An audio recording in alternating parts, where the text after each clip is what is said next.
타락론. 인간은 누구나 선을 따르려는 본심의 지향성을 가지고 있다. 그러나 자기도 모르게 어떠한 악의 세력에 몰리어 원치 않는 악을 행하게 된다. 기독교에서는 이 악의 세력의 주체를 사탄이라고 한다. 인간이 사탄의 세력을 청산하지 못하는 것은 사탄이 무엇이며 어떻게 사탄이 되었는가 하는 그 정체를 알지 못하고 있기 때문이다. 이러한 문제를 해명하기 위하여 타락론을 알아야 한다. 우리 인간은 누구나 선을 따르려는 본심의 지향성을 가지고 있습니다. 그러나 자기도 모르게 어떤 악의 세력에 몰려서 원치 않는 악을 행하게 되는 것입니다. 기독교에서는 이 악의 세력의 주체를 사탄이라고 하는 것입니다. 우리는 이 악을 청산하기 위해서는 악의 세력의 주체되는 사탄의 정체를 분명히 알아야 하는 것입니다. 생명나무와 선악을 알게 하는 나무. 이제까지 죄의 뿌리가 무엇인가 하는 것을 안 사람은 한 사람도 없었다. 다만 기독교 신도들만이 성경을 근거로 하여 인간 조상 아담과 헤와가 선악과를 따먹은 것이 죄의 뿌리가 된 것이라고 막연하게 믿어왔을 뿐이다. 그들은 선악과가 문자 그대로 어떤 나무의 열매인 줄로만 알고 있었다. 성경의 많은 주요한 부분이 상징이나 비유로 기록되어 있다. 선악과도 비유로 보아야 한다면 그것은 무엇을 비유하였을 것인가? 이것을 해명하기 위하여 선악을 알게 하는 나무와 함께 있었다고 하는 생명나무가 무엇인가를 먼저 알아보자. 창세기 2장 9절. 이제까지 이 죄의 뿌리가 무엇인가 하는 것을 안 사람은 한 사람도 없었습니다. 다만 이 기독교 신도들이 성경을 근거로 해서 선악과를 따먹은 것이 죄의 뿌리가 됐다고 하는 막연하게 생각해 왔던 것입니다. 그러나 선악과가 문자 그대로 나무의 열매인지 아니면 성경의 다른 중요한 부분이 비유로 기록되어 있는 것 같이 무엇을 비유한 것인가를 우리가 알아야 하는 것입니다. 에덴 동산 중 가운데는 아담과 해와 두 사람이 있었고 생명나무와 선악을 알게 하는 두 나무가 있었습니다. 생명나무와 선악을 알게 하는 나무. 생명나무는 바로 창조 이상을 완성한 남성이다. 그것은 결국 완성한 아담을 비유한 말이다. 선악을 알게 하는 나무라고 한 그 나무는 창조 이상을 완성한 여성을 상징하는 것이다. 그것은 결국 완성한 해와를 비유한 말이다. 에덴 동산 가운데 있다는 이 생명나무는 창조 이상을 완성한 남성, 즉 완성한 아담을 비유한 것이었습니다. 선악을 알게 하는 나무라고 하는 나무는 창조 이상을 완성한 여성, 즉 완성한 해와를 비유한 말이었습니다. 뱀의 정체. 해와를 꼬여서 범죄케 한 것은 뱀이었다고 성서에 기록이 되어 있습니다. 창세기 3장 4, 5절. 뱀으로 비유한 이 영물은 원래 선을 목적으로 창조되었던 어떠한 존재인데 타락되어 사탄이 되었다. 그러면 하나님이 창조하신 영적인 존재로서 인간과 담화를 할 수 있고 하나님의 뜻을 알 수 있으며 그 소재가 하늘이었고 계시록 12장 9절 타락한 후에 시공을 초월하여 인간의 심령을 지배할 수 있는 능력을 가진 존재는 무엇일 것인가? 천사 이외에는 이러한 조건을 구비한 존재가 없으므로 그 뱀은 천사를 비유한 것이라고 보지 않을 수 없다. 베드로후서 2장 4절. 우리 인간 조상을 꼬여서 범죄케 한 것은 뱀이었습니다. 뱀이라고 성서에 기록이 되어 있습니다. 이 뱀은 원래 선을 목적으로 창조되었는데 악한 사탄이 되었다고 보지 않을 수 없습니다. 또한 영적인 존재였습니다. 타락한 후에는 인간의 심령을 지배하는 능력을 가진 존재입니다. 따라서 이 뱀은 기어다니는 뱀이 아니고 타락한 천사 베드로후서 2장 4절의 기록처럼 타락된 천사를 비유한 말이라는 것을 알 수가 있습니다. 천사의 타락과 인간의 타락.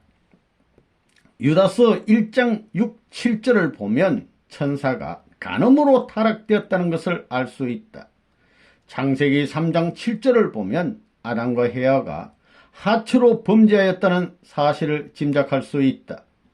이것으로 보아 인간과 천사와의 사이에 행음 관계가 성립되었으리라는 것을 긍정할 수 있다. 선악과는 헤와의 사랑을 의미하는 것이다.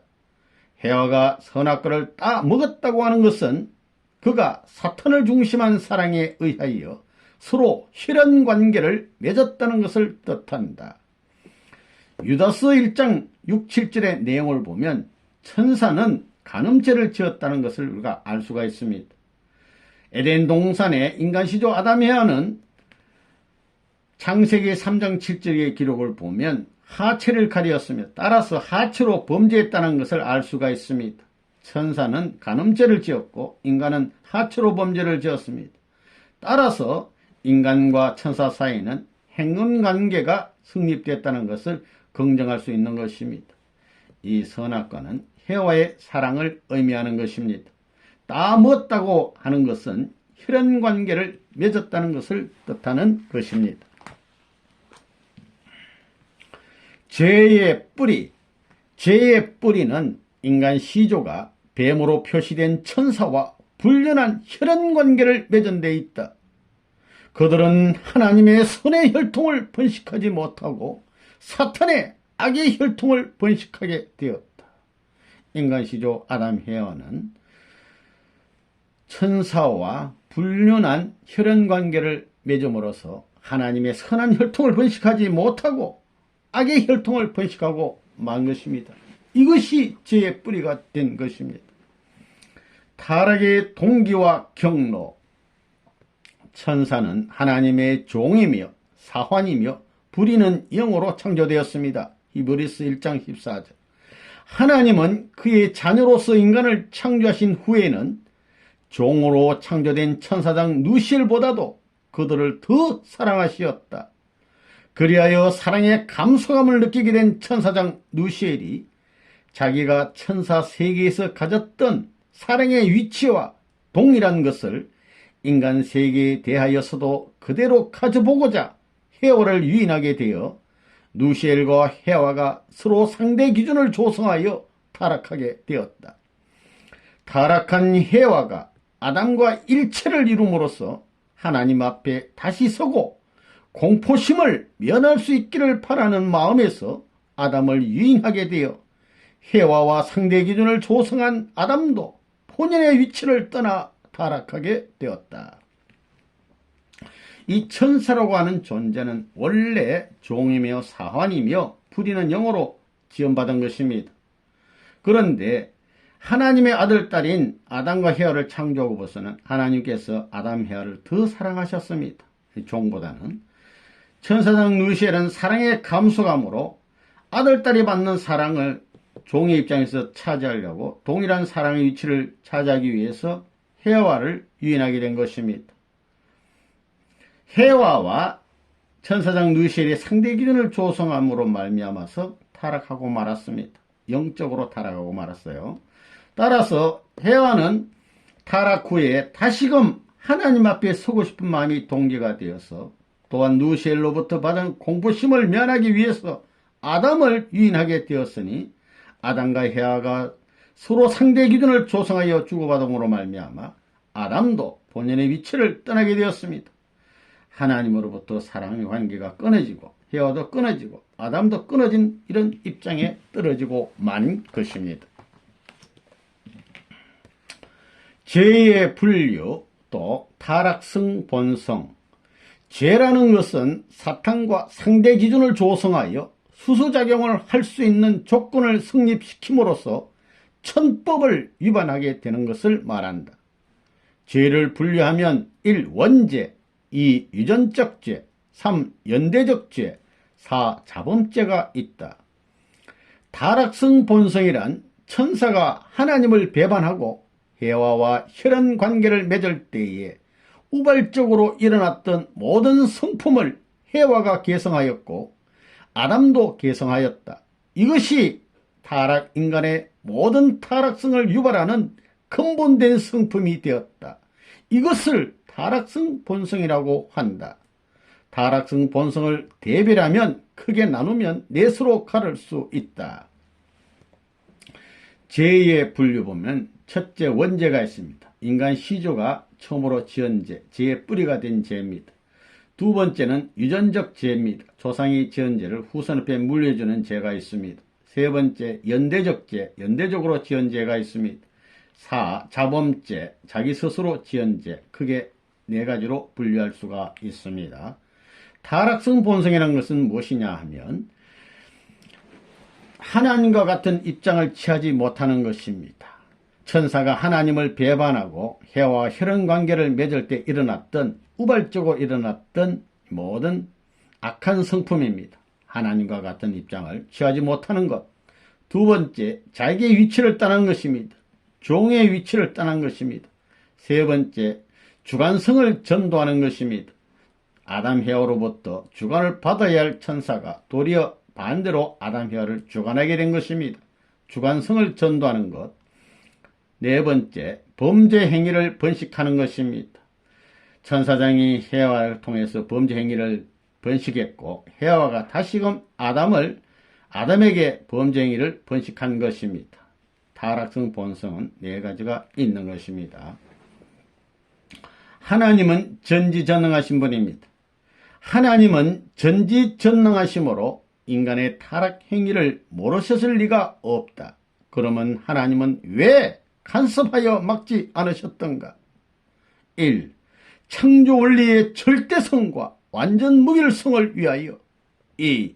하나님만이 창조주로 계시기 위하여. 3. 인간을 만물의 주관 위에 세우시기 위하여. 하나님은 인간 조상의 타락 행위를 간섭치 않으셨던 것이다. 하나님은 전지전능하신 분입니다.